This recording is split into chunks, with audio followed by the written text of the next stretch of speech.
Hello, my friends on YouTube. Today, I would like to speak with you about saving the blood in the Middle East. I chose this title because of what's happening in Sudan or northern Sudan, the region where the majority of people are Muslim, and what's happening in Saudi Arabia in relation to what's happening in France. We know that the French people, especially in Paris, are rebelling or revolting to raising taxes on fuel, and life in general is becoming very expensive and wages remain almost the same. So when you have a hard time making ends meet, if it's 1 month or 2 months, people can withstand that. But when it's indefinite, people normally rebel and revolt. Now,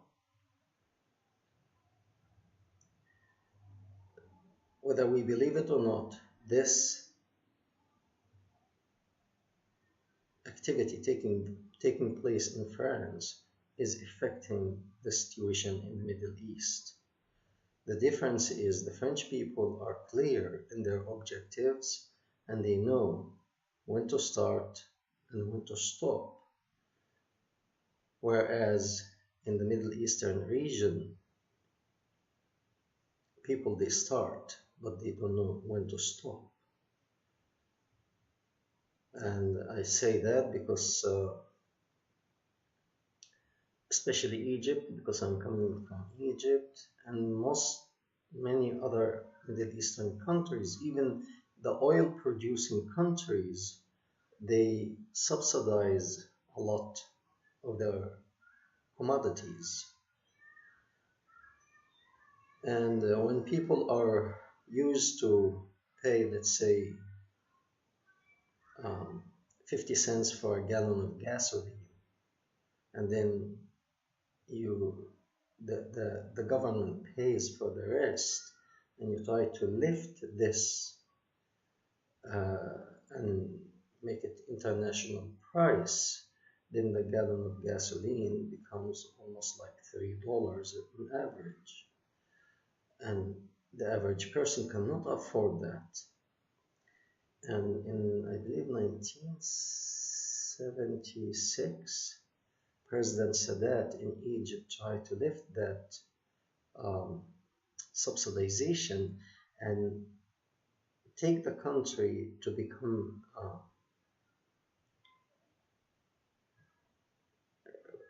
free market society, supply and demand, which on the long run could have taken Egypt to be one of the producing countries and to become a wealthy country. And when it becomes a wealthy country, everybody's standard of living is rising. However, people rebelled, and for those who remember this time, I can't really remember if it was 1976 or 1977. Anyway, it was near the end of 76, beginning of 77, 1977, something to that effect. Anyway, when this happened, I remember very well, I was walking in Cairo, in the streets of Cairo, and a boy took a stone and he hit a taxi cab in the front windshield, destroying his windshield. And this is a taxi driver. I don't know if he even owns the car. He could be renting it to go out, work, and make some money to bring to his family. But this nonsense, when it takes place in a country, an Islamic country, people don't know where to start, who to attack, or who is the guilty to hold him responsible. It becomes chaotic, and whatever you see on your path, just destroy it. Destruction of property is not a good thing. However, I hope it's just the property because properties can be replaced. However, my concern is, as it was in the Arab Spring when it started, uh, people uh, were also doing like what's happening in France, were rebelling because of the high prices and the wages is not meeting their needs. And because the iron grip of President Mubarak at this time and all the Middle Eastern region, people were scared because they knew if they go to jail, they will be uh, they would rather die than go to prison in these countries. They would rather die. So people were aware of that fact, so they couldn't rebel, and they kept taking that pressure to the point that they couldn't buy food to their families. At this moment, the time of explosion, once this happened, okay, I'm going to die anyway, so let me do something. And this what happened in the first Arab Spring. The problem was, especially in Egypt, they removed a corrupt government and then they brought the Muslim Brotherhood, which is worse. This is like cancer. Not like cancer, it was cancer. Okay? And then they remove the Muslim Brotherhood and they brought another military government. It's like back to square zero. Now, the same pressure is happening once more. Once again, people cannot make ends meet in this region. And they see the example, what happened in France. So what's happening today, Northern Sudan, the people started to rebel, calling for the government, for the removal of the government. However, the president of Egypt, at the time of the Arab Spring, President Mubarak, was wise enough, and I would say he cared for the Egyptian to try to do something. He was trying first to, how do you say, give his power and his authority to one of his assistants. It didn't work, so he removed himself completely and totally and got out of it, and he left the people to decide for themselves. That was a good move. Now, the situation is the same in Sudan, Northern Sudan, and the people had enough, and they are doing what happened in the first Arab Spring in Sudan, emulating what's happening in Paris. That's on one hand in Sudan.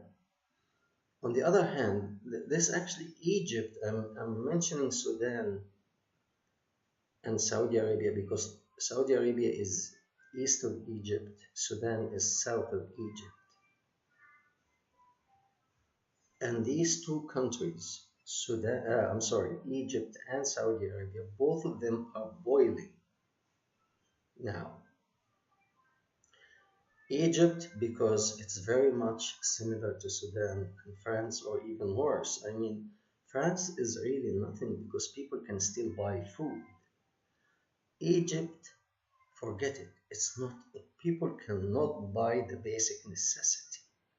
And that does not mean that the people are lazy or do not work. They do work, but They get paid pennies, so they cannot buy food for their families. And there's discontent and there is anger boiling.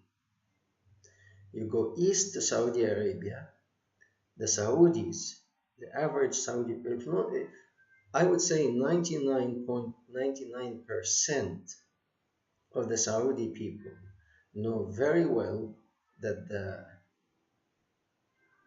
Mohammed bin Salman have killed the journalist Jamal Khashoggi. And there is a lot of discontent, a lot of anger. Should that revolution that is taking place in Paris and now in south of Egypt, in Sudan, catches either in Egypt or in Saudi Arabia, the whole region will go up in flame. And there will be tremendous bloodshed in the whole region. Not just in Egypt, Saudi Arabia, and Sudan, but the whole Egypt, literally, the whole region will literally catch on fire. And this is a plea. This is a plea to save the blood of the people in this region. I plea with the president of Sudan, President Bashir, please do as President Mubarak did. Remove yourself, because you will not stand anyway. It's the end. So be wise and remove yourself from the position as the president. Mohammed bin Salman,